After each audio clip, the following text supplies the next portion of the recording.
your opinion on the term bulldozer justice?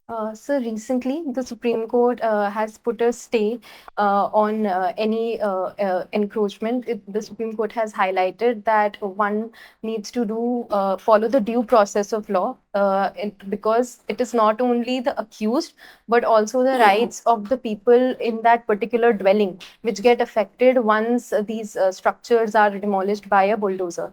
So, sir, it's important not just to do right, it's also important to follow the letter and spirit of the law. So, the Supreme Court has stressed upon this aspect.